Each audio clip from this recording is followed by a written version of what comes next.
अस्सलाम वालेकुम। क्लास 4 सबक नंबर 10 पढ़ रहे थे हम लोग। गुस्सा बहुत बुरा है।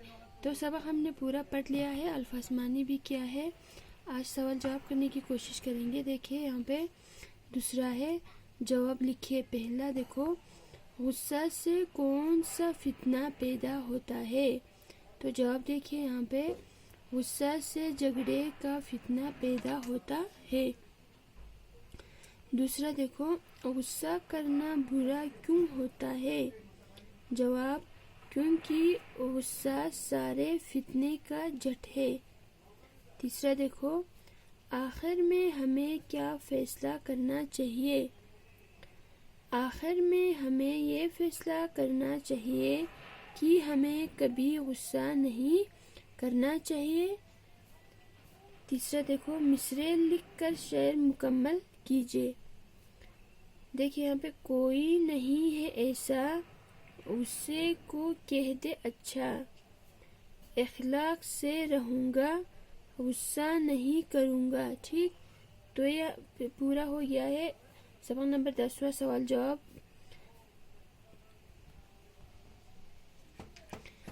सबक नंबर 10वां पूरा हो गया है। अब 11वां पढ़ने की कोशिश करेंगे। देखिए यहाँ पे ऊँटों की तकसीम है। तो देखिए यहाँ पे, अरब के एक गांव में एक शख्स रहता था। अरब के एक गांव में जो है एक शख्स यानी एक आदमी रहता था। उसका नाम जो है अनवान था। वो एक खुशहाल किसान था। यानी खुशहाल की ज़िंदगी गुजर रहा था वो किसान। इसके पास कई खेत, बागात और मकानात थे। उस किसान के पास जो है कई खेत थे, बागात भी थे और बहुत से मकानात भी थे। इसके 3 फरमान बरदार बेटे थे। और उस आदमी के जो है, उस किसान के जो है 3 फरमानदार बेटे थे। बड़े का नाम अब्दुल रहमान था, मंझले बेटे का नाम अब्दुल रहीम था और सबसे छोटे का नाम लोलू था। सबसे बड़े का नाम अब्दुल रहमान था, सबसे बड़े बेटे का नाम, मंझले माने बीच वाले बेटे का नाम था अब्दुल रहीम और सबसे छोटे बेटे का नाम लोलू था। अनवान बूढ़ा हो चला था, यानी जो है वो किसान जो है बूढ़ा हो चुका था। वो चाहता था कि अपनी जायदाद अपने बेटों में अपनी जिंदगी ही में तकसीम कर दे। और वो किसान चाहता था कि वो जो है वो अपना जायदाद जो है अपने बेटों में, वो अपनी मतलब ज़िंदगी में ही सभी बेटों को तकसीम करके दे।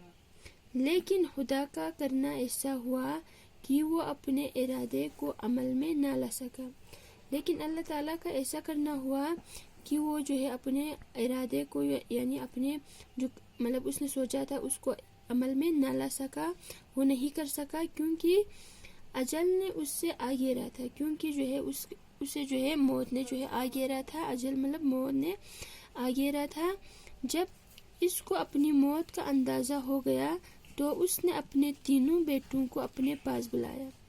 जब उस आदमी को जो उस किसान को मौत का अंदाज़ा हो गया तो उसने जो है अपने 3 बेटों को बुलाया, उनके सरों पर अपना हाथ फिराया और कहा, अपने 3 बच्चों के जो है बेटों के सरों पर हाथ फेराया और उनसे कहा, बच्चों मेरा आखिरी वक़्त आ पहुंचा है। कहा कि बच्चों मेरा जो है आखिरी वक़्त वो आ गया है। अब मेरे पास ज़्यादा वक़्त नहीं है। मैं तुमसे एक वादा लेता हूँ। तुम लोगों से जो है एक वादा लेता हूँ, वो ये कि मेरे जायदाद में से बड़े बेटे अब्दुल रहमान को आधा हिस्सा देना। वो ये है कि मेरे जायदाद में से जो मेरे बड़े बेटे हैं अब्दुल रहमान, उसको आधा हिस्सा देना। अब्दुल रहीम को 1/3 और 9वां हिस्सा लूलू को दे देना। उस आदमी ने कहा कि उस किसान ने कहा कि मेरे बड़े बेटे को मेरी जायदाद में से आधा हिस्सा देना और अब्दुल रहीम को यानी बीच वाले बेटे को 1/3 यानी 1/3 देना और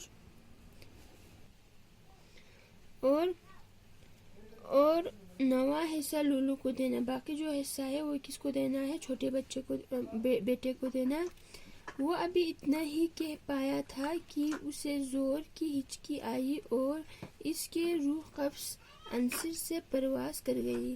وہ اتنا ہی کہہ پایا تو اسے جو ہے زور کی ہچکی آئی اور وہ جو ہے اس دنیا سے چلے گئے، یعنی انتقال ہو گئے، اس کی موت ہو گئی۔ تینوں بیٹے بہت مغموم ہوئے، یعنی جو ہے تینوں بیٹے بہت اداس ہوئے، لیکن مشیت ایزدی کے آگے بے بس تھی، لیکن جو ہے اللہ تعالیٰ کی مرضی کے آگے جو ہے بے بس تھی۔ آخر تجہیز و تکفین کے بعد انہوں نے باپ کا ورثہ تقسیم کرنے کا ارادہ کیا۔ آخر جو مرنے کے بعد جو رسم ہوتا ہے وہ کرنے کے بعد انہوں نے جو ہے باپ کا جو جائیداد تھا اس کو سب میں بانٹنے کا، تقسیم کرنے کا ارادہ کیا۔ تو آج کے لیے اتنا ہی، انشاءاللہ اس سے آگے ہم اگلے کلاس میں کریں گے۔ خدا حافظ۔